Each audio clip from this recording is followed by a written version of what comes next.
Vega from the Street Fighter series is absolutely terrifying. When it comes to video game villains, we are used to princesses being kidnapped, megalomaniacs pursuing world domination, and unhinged lunatics seeking revenge. But Vega brings a different level of menace altogether. Unlike the brute force of Bowser, or the cold calculated evil of M. Bison, Vega's terror lies in his twisted obsession with beauty and his sadistic nature. He isn't just an athlete, he's a narcissistic psychopath who revels in the suffering of others, all while maintaining a chilling composure. His mask, which he wears to protect his face, isn't just for show, it's a symbol of his vanity and his fear of imperfection. Vega's swift, graceful moves and deadly claws make him a formidable opponent, but it's his unnerving mix of elegance and brutality that truly sets him apart. When Vega steps into the ring, it's not just a fight, it's a dance of death, where his opponent is not just facing defeat, but the very real threat of being disfigured, or worse. Holding such frightening thoughts in mind, today we are going to delve into the darkest depths of this fighter's history and what makes him one of the most terrifying characters in the entire Street Fighter universe. Hello ladies and gentlemen, Big Daddy Top Hat here. This is the terrifying story of Vega, one of Shadaloo's 4 kings. Yeah!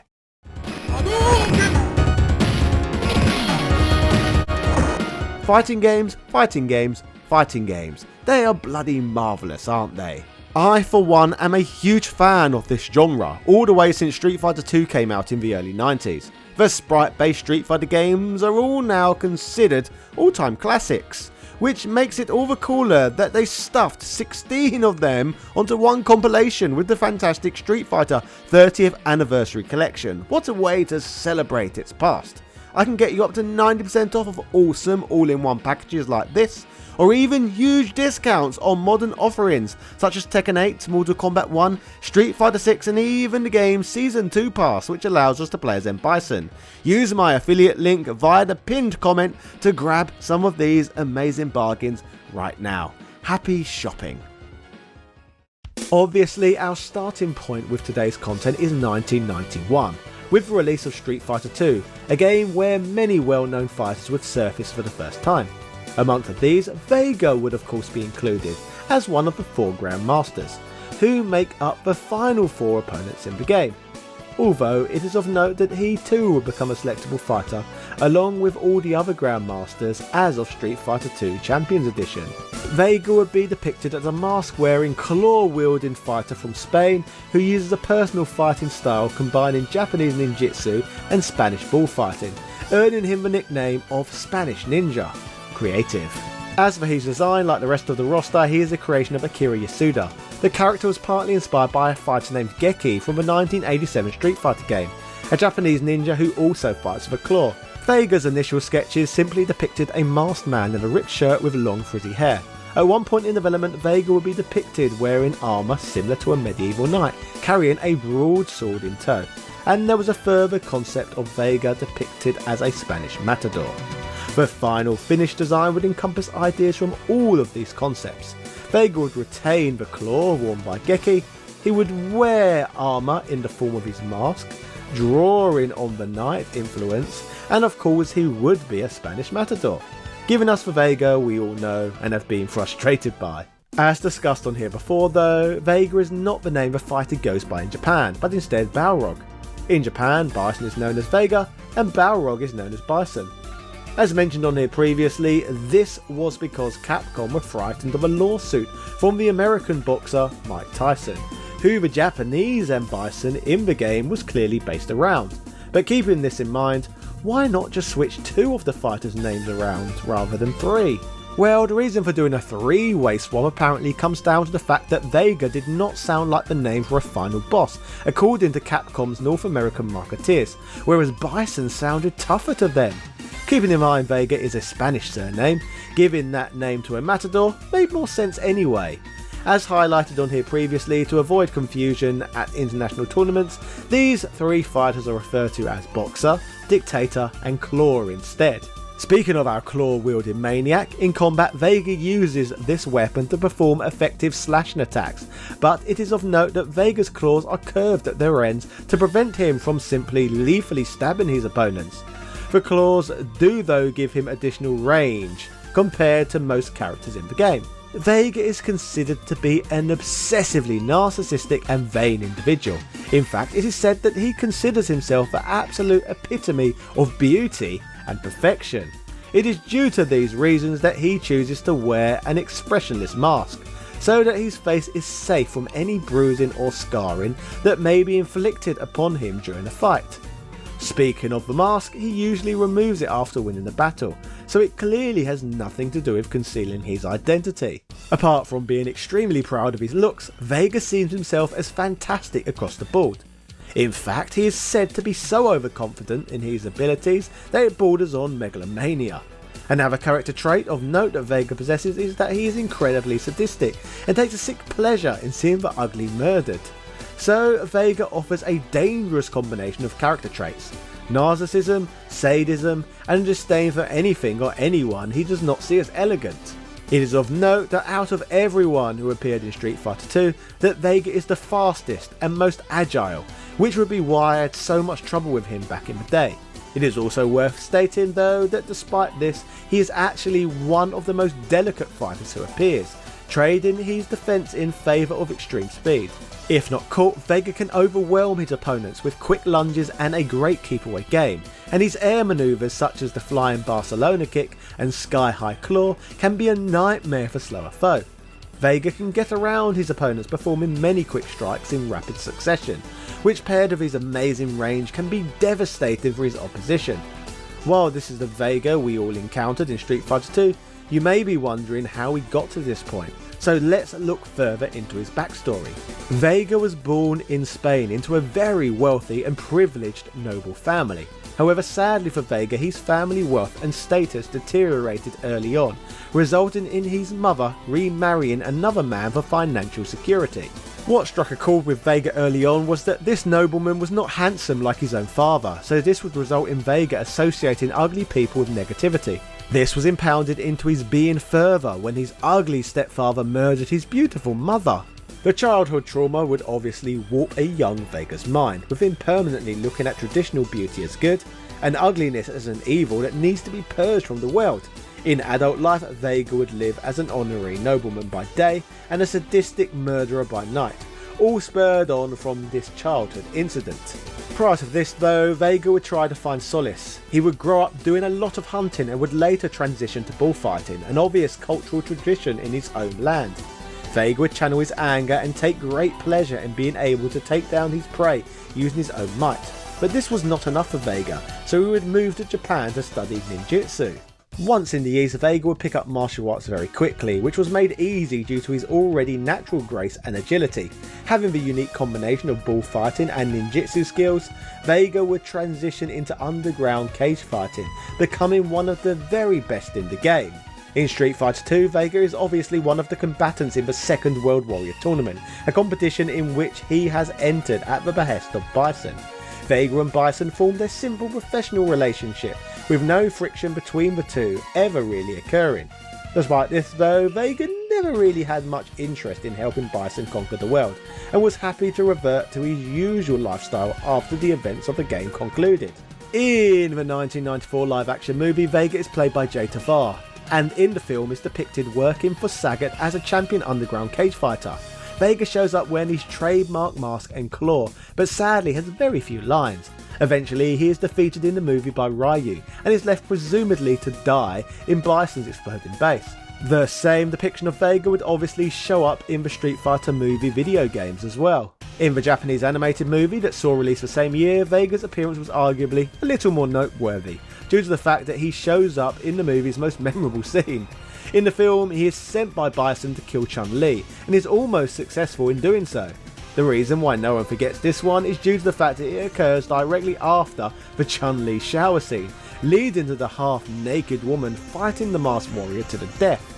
In this fight, while Vega has the advantage at first, he soon loses after flying into a rage after Chun-Li hit him in his beautiful face. The following year he also showed up in Street Fighter 2 V, the anime based on the franchise. This time around he is depicted as a bullfighter who tries to seduce Chun-Li. In this one he becomes extremely jealous of Ryu and Ken's friendship with Chun-Li, so invites them to his noble castle so that he can fight the pair of gi-wearing martial artists in a cage match to the death.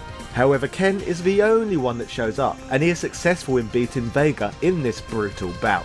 Vega would not show up in another video game until the release of Street Fighter EX2, where he would enter the second EX tournament on behalf of Bison, curious to learn who was sponsoring it. Here he would encounter an ugly brute such as Crackerjack, but would find beauty in a match against Hokuto. Speaking of EX games, Vega would also appear in EX3, this time as Bison's tag team partner, where the pair enter to learn about Shadowgeist, a potential threat to Bison's life. In terms of Capcom produced fighting games, Vega would not resurface again until the release of Street Fighter Alpha 3. In part of his story, we have already covered it on this channel before, in my biopic video on Cammy. As covered previously, Cammy was a Shadaloo doll who went rogue, so Vega was tasked with bringing her in. Vega failed on his mission to do so, and eventually Cammy is successful in defeating Bison as well. But due to Cammy being previously brainwashed, she was still equipped with a trigger that was meant to kill her if she ever betrayed Bison. Due to this, she collapses when she defeats Bison, nearly burning to death in the Shadaloo base. This is prevented by Vega, who simply could not let someone as beautiful as Cammy die. Vega would also appear in Capcom vs SNK, SNK vs Capcom SVC Chaos, and Capcom vs SNK 2. Vega would appear in the Dreamcast game Cannon Spike as a darker version of himself called Fallen Balrog, the name Balrog being his original name in Japan. Vega would be a playable character in Street Fighter 4 games, with the events occurring after what went down in Street Fighter 2. In between the games, it is rumoured that Vega returned to his bullfighting, despite many also believing he was dead. In Street Fighter 4, a subdivision of Shadaloo known as Sin attempt to re-recruit Vega back to the organisation, which Vega happily accepts. This was due to being intrigued by their technology they were developing around creating new bodies for oneself. Vega saw this as an opportunity to be eternally young, thus preserving his beauty forever. In the events of the game, Vega steals valuable data for the project, but would learn Chun-Li did the same thing. Throughout the game, Vega is Vega and enjoys winding up Chun-Li.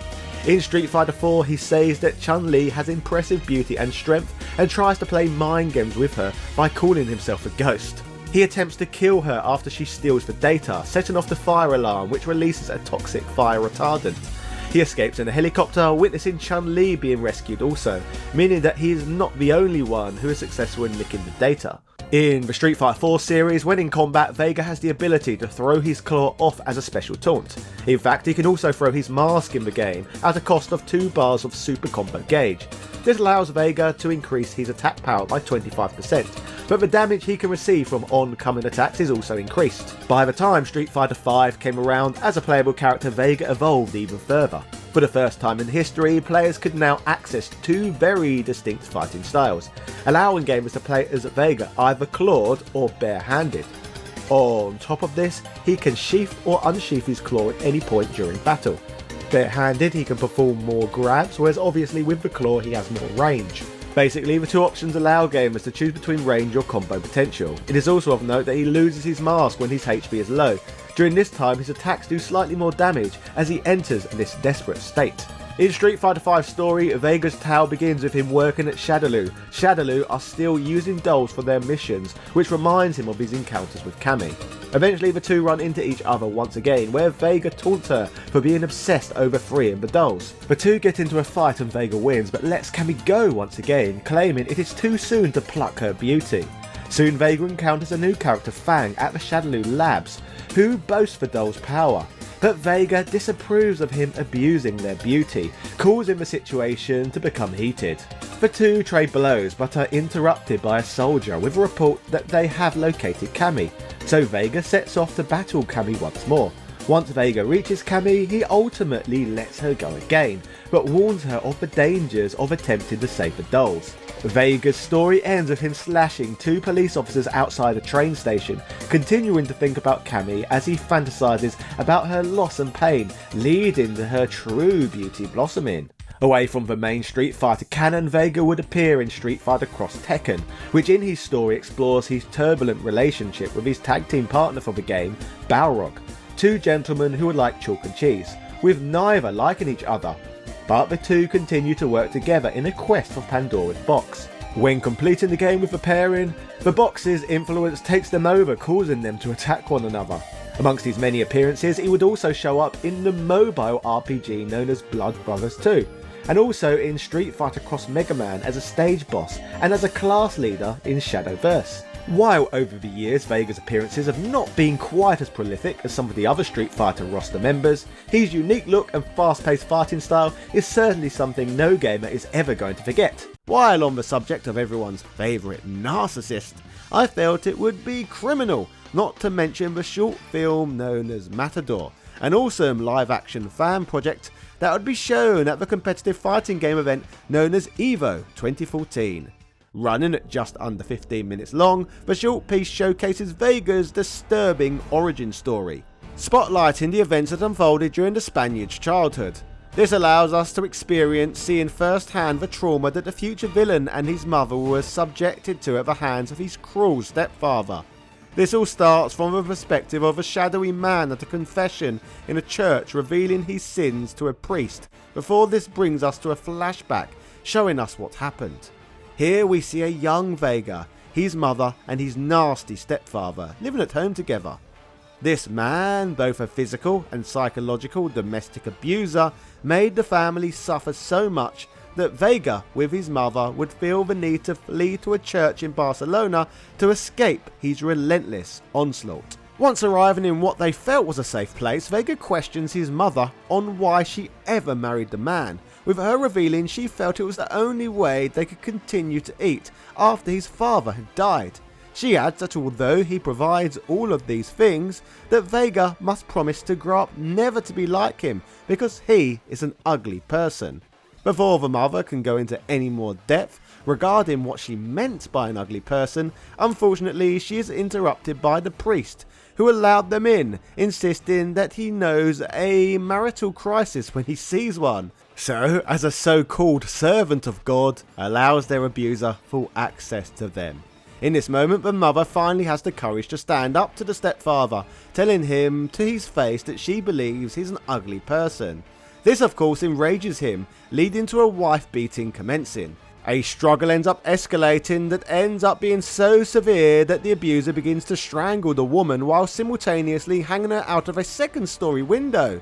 Panicked and furious, a young Vega pushes his stepfather out of the window, but is sadly unable to prevent his mother from falling from multiple floors too. Vega rushes downstairs to discover that tragically she has already passed. However, the stepfather, still breathing, begs for the child's help. Instead, he decides to take a matador claw and brutally stabs the grovelling abuser through the chest. Flashing forward to the future, in the confession booth, it soon transpires that the priest Vega is confessing to is the very same priest who allowed Vega's evil stepfather access to him and his mother when they went to be in a safe place during his childhood. Realising what he did, the priest begs for forgiveness, but the damage is done, and the twisted Vega we know now exists, leading to the holy man's bloody demise. This fan project is praised for its dedication to the source material, capturing the essence of Vega's personality, his fighting style, and his complex relationship with beauty and violence. Although it's a non-commercial production, the film has been well received by the Street Fighter community for its attention to detail and passion for the character. I, for one, can certainly appreciate this work of art, or should I say, beauty. Back in the world of video games, canonically speaking at least, the next game that takes place in the Street Fighter timeline after Street Fighter V is Street Fighter 3. A game that takes place after M. Bison is said to already be dead. Therefore, Vega and the rest of Shadaloo are simply not present. However, that's at least what we were meant to believe for close to the last 30 years. Street Fighter 6, the new latest game in the Street Fighter timeline, has recently revealed to us that the Dictator is still alive and well. Suffering from amnesia at this point, the player avatar, along with the assistance of Fang, slowly help the Despot begin to regain his memories. He remembers two names, Balrog and Vega, and reveals to the avatar that it's their mission to find them. After the Avatar engages in some quests involving Vega's iconic mask, eventually they manage to speak with the elusive man himself. He explains that although Vega is a name he goes by, and that some people call him Balrog, the truth is neither of those names are his real names, and are simply aliases like being referred to as one of the kings of Shadaloo. A lovely little reference to the inconsistencies in the characters' names internationally. It's also worth noting that this particularly makes sense based on the fact that Shadaloo is a criminal organisation, so of course people involved are going to have fake names. Vega confesses to the player that he did not care much for Shadaloo in the first place, as he never desired absolute power, as he is the master of his own castle after all. He does however admit that he found a hint of beauty in M. Bison's crazed ambitions for world domination, so therefore if M. Bison is back, and it's the beginning of a new age of madness and blood, then it will be time for Vega to take his claw once again. Holding this new information in mind, it now seems like it's only a matter of time until this terrifying menace graces us with his sadistic presence as a playable character in Street Fighter 6. So I look forward to that day happening in the not too distant future. Remember, you can play all of the classic games in the Street Fighter series via the 30th anniversary compilation for dirt cheap, along with Street Fighter 6 and its glorious Season 2 pass at a bargain bucket price, simply by using my affiliate link. Happy shopping and see you all soon. Cheerio!